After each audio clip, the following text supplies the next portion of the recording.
aportando diferentes perspectivas de las ciudades, una difusión de investigaciones académicas.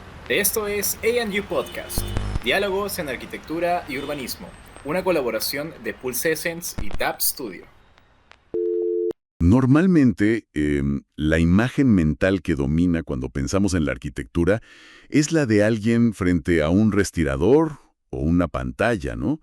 Trazando líneas perfectas, imaginando un volumen así, impecable, que flota en el espacio. Claro, una visión súper aséptica, Ordenada, como si fuera el triunfo absoluto del intelecto sobre la materia. exacto. Pero es una fantasía casi clínica de la profesión. Totalmente, porque, ignora por completo el momento crítico en el que ese plano o ese modelo 3D hermoso choca de frente con la crudeza de la gravedad. Con un terreno chueco o un presupuesto limitado. Sí, ni hablemos del presupuesto. Y bueno, con los usuarios, que son la variable más incontrolable que existe. La más caótica, sí.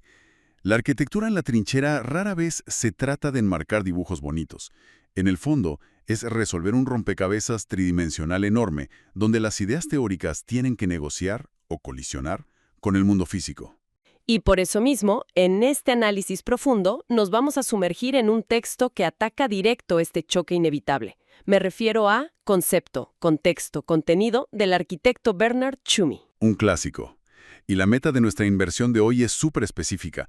Queremos tomar estas posturas teóricas que, cuando se leen en un aula pueden resultar bastante densas o intimidantes, y traducirlas en un arsenal táctico. Darles herramientas operativas y reales a los estudiantes que apenas van arrancando en sus primeros talleres de diseño. O sea, estrategias para sobrevivir a ese pánico de la página en blanco. Pues para armar ese arsenal con éxito, creo que la primera instrucción es desmantelar un par de cosas.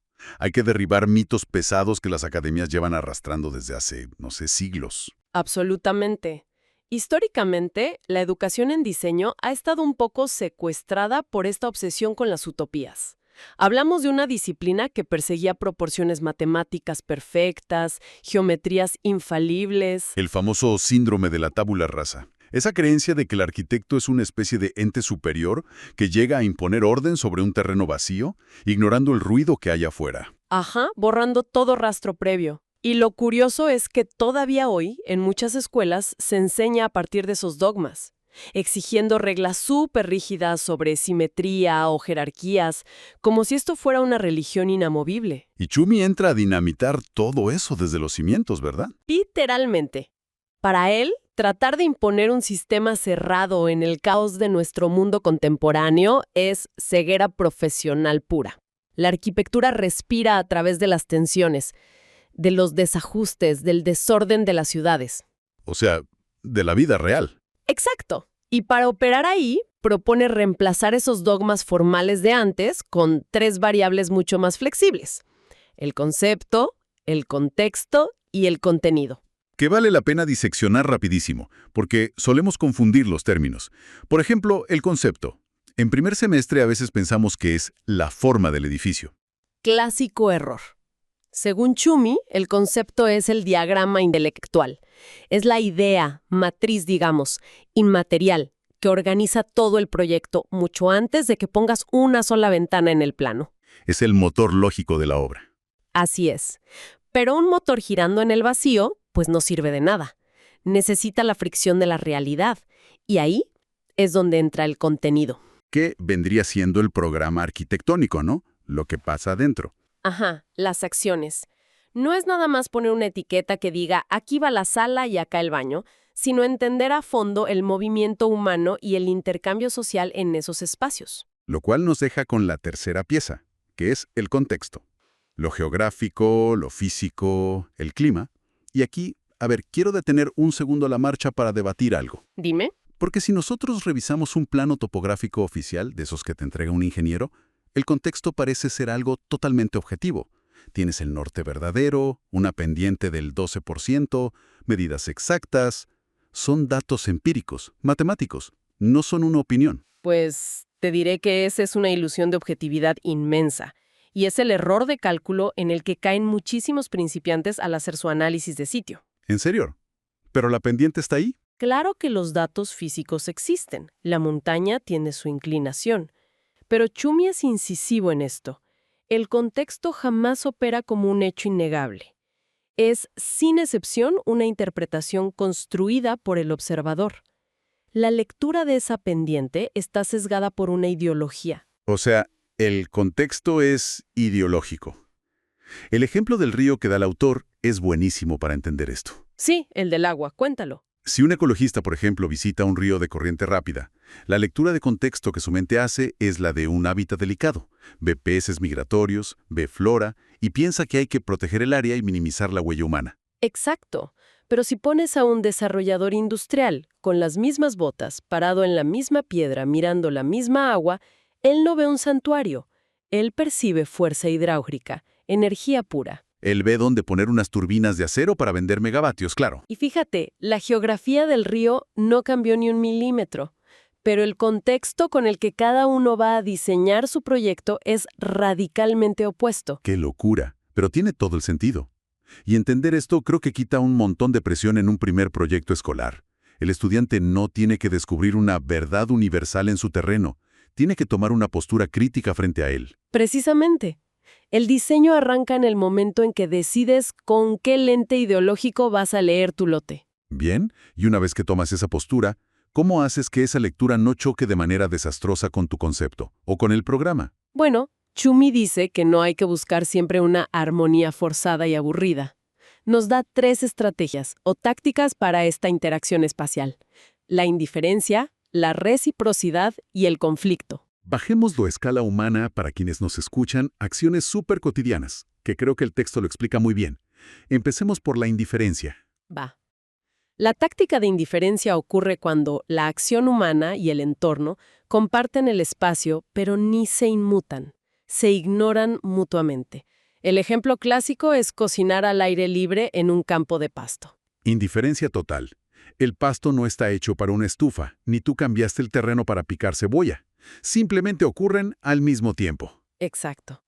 Y en arquitectura de gran escala, esto se ve cuando haces, no sé, una caja genérica gigantesca que no responde para nada a las dinámicas complejas de los usuarios adentro. Es una yuxtaposición plana. Claro. En el otro extremo tendríamos la reciprocidad, que, siendo francos, es como el gran ideal que siempre se busca en las aulas universitarias, ¿no? Que todo encaje. Sí, es lo que te piden siempre. Implica que el concepto y el contexto, o el usuario y el edificio, se moldean para apoyarse hasta que casi no puedes separarlos. Siguiendo con la comida, esto sería cocinar pero en una cocina súper ergonómica. ¡Totalmente! Las barras están a la altura perfecta de tu cintura, la campana saca el humo, la luz no te hace sombra, el espacio físico se curva y se equipa para facilitar tu acción. Una sinergia operativa perfecta. O también mencionan el ejemplo de un velódromo. La pista de madera se inclina exactamente para responder a la física de la bicicleta. Se fusionan. Ajá. Pero luego llegamos a la tercera estrategia, que es la más provocadora y a la que muchos le huyen: el conflicto. Suena a que es un error de diseño. Digo, chocar cosas a propósito. Suena, pero Chukumi lo eleva a una táctica premeditada y súper sofisticada. Es obligar a que el programa y el espacio se repelan activamente, a ver qué nuevas formas de habitar sobreviven a ese choque. Como intentar hacer un banquete de 5 tiempos en una habitación de hotel toda alfombrada. O poner una estusa en el centro de un baño público. Y a escala urbana, imagínate incrustar un aeropuerto de tráfico pesado en medio de un santuario de aves. Es una incomodidad espacial brutal. Pero entiendo que la idea no es ser caótico por ser caótico, ¿verdad? Para nada. Cuando orquestas una colisión así, estás forzando a los usuarios a adaptar su comportamiento. Es un bisturí para cuestionar lo que entendemos por confort o habitabilidad. Mientras escucho esto, me viene a la mente una analogía. Es como organizar una fiesta grande y tratar de mezclar a distintos grupos de amigos. A ver, me gusta. Cuéntame. La indiferencia sería invitar a colegas del trabajo súper serios y a tus tíos lejanos a la misma sala. Comparten la música y la comida, pero forman grupitos separados. No hay desastre, pero se ignoran. Ajá. La reciprocidad sería hacer una cena íntima solo con tus amigos más cercanos que piensan igual. Pones luz tenue, música bajita, Todo fluye perfecto sin fricción. ¿Y el conflicto? El conflicto es sentar frente a frente a dos invitados con posturas políticas totalmente opuestas. Si no lo controlas, te rompen la vajilla. Pero si eres un buen anfitrión y modulas ese choque, se vuelve el debate más intenso y memorable del año. Me encanta. Y creo que para un estudiante que está haciendo sus primeras plantas, entender esto es súper liberador. Porque te quita el dogma de que tienes que planchar y resolver todas las contradicciones. A veces exponer ese roce es el motor del proyecto. Exacto. Ahora, trasladando esto de la fiesta al mundo del concreto, al mundo real de los millones de dólares. ¿Cómo se ve esto ya construido? Porque Txumi nos habla de tácticas como conceptualizar el contexto.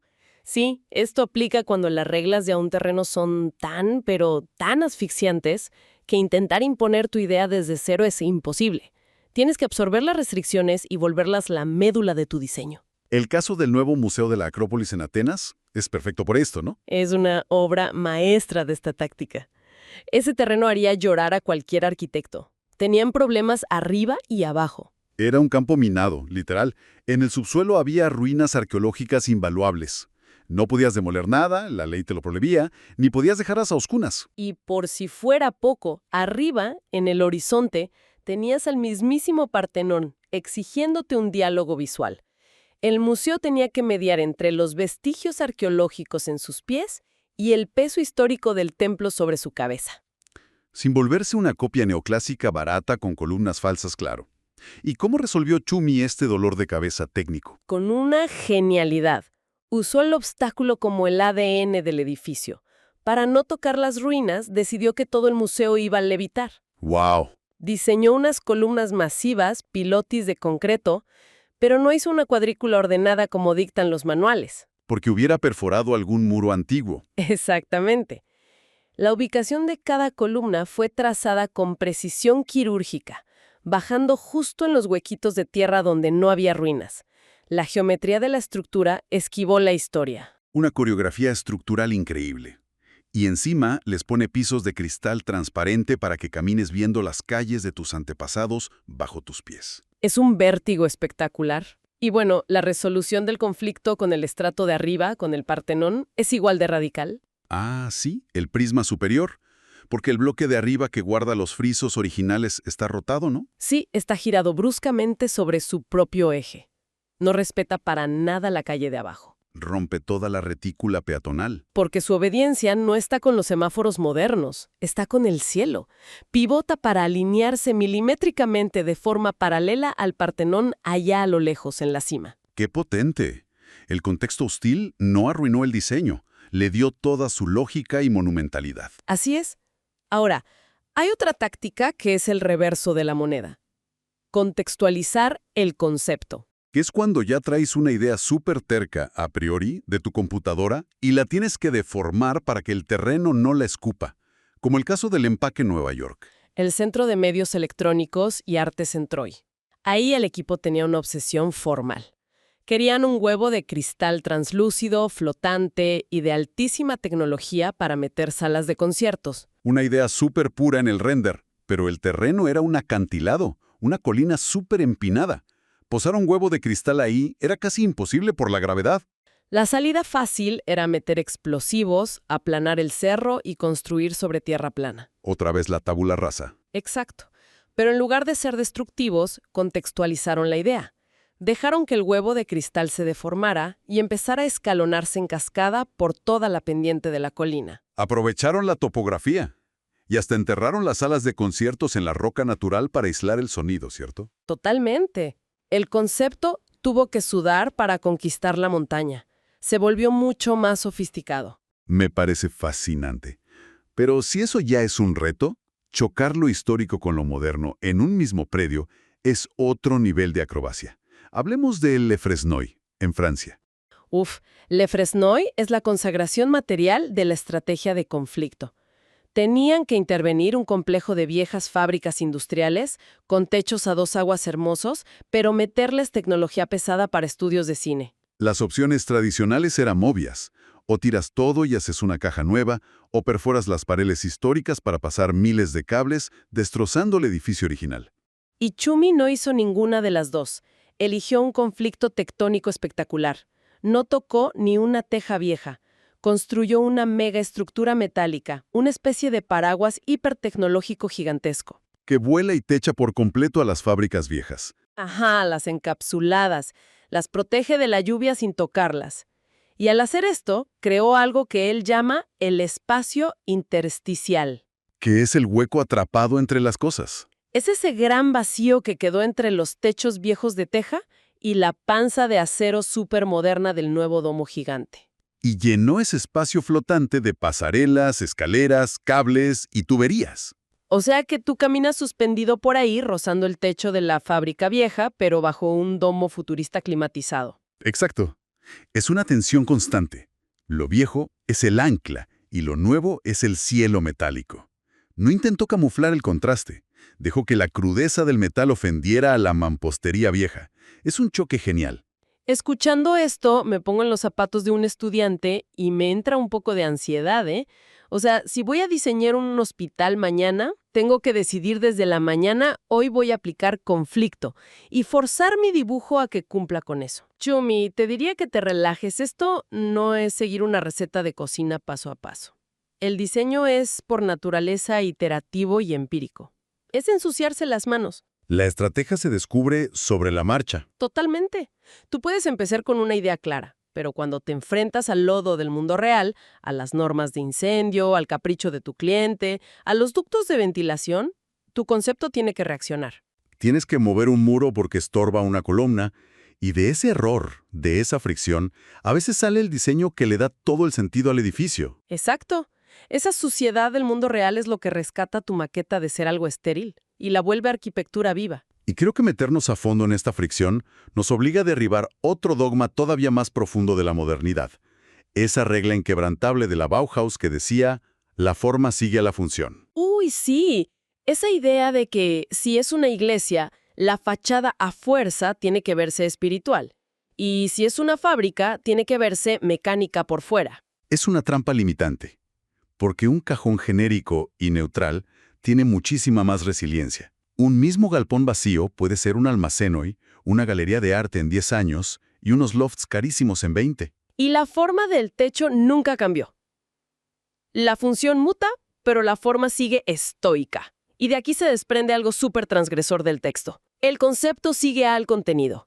Y creo que vas a mencionar mi museo favorito para esto. El Museo Guggenheim de Nueva York. De Frank Lloyd Wright. El caso de estudio definitivo, sí. Es increíble cómo Wright agarró el requerimiento funcional más aburrido y mundano de cualquier edificio público. Que es caminar y no amontonarte con la gente. Exacto, la circulación peatonal. Lo normal es esconder las escaleras en una esquina oscura. Pero Wright infló este concepto de caminar centrífugamente y lo volvió el tirano del edificio. La rampa gigante de concreto no está dentro del museo. La rampa es el museo. El acto biológico de bajar caminando esculpe todo el volumen exterior, que parece una cinta estirada. O sea, un arquitecto puede agarrar casi cualquier pretexto, un pasillo, una salida de aire, y volverlo el concepto que devora todo el edificio. Y fíjate cómo se derrumban todas las preconcepciones que nos enseñan. Chumi cierra con una metáfora brillante sobre esto. Dice que hay que dejar de ver los edificios como esculturas herméticas y pensar en ellos como si fueran una gran metrópolis. Una urbe viva, ruidosa, descontrolada, caótica. Donde no hay un plan maestro perfecto. Porque la vida de la ciudad, la verdadera energía, pasa en las zonas de fricción. En el choque de clases sociales, donde un barrio residencial roza con un mercado ruidoso. Esa falta de cohesión es lo que detona todo, ¿no? Exacto. Y la arquitectura necesita inyectarse esas contaminaciones en las venas. Innovar no es hacer la misma fachada limpia 1000 veces. Innovar es cuando la realidad te fuerza a romper la solución cómoda y encuentras algo inédito. Tienes que orquestar y cabalgar la contradicción. Orquestar la contradicción. Me parece un cierre perfecto para quienes van a sentarse hoy mismo frente a su pantalla a intentar levantar un proyecto universitario. Hay que decantar estas herramientas súper rápido. A ver, repasémoslas. Esperando a que tú decidas bajo qué lente ideológico la vas a interpretar. Segunda, tu concepto y el terreno no tienen que encajar dócilmente.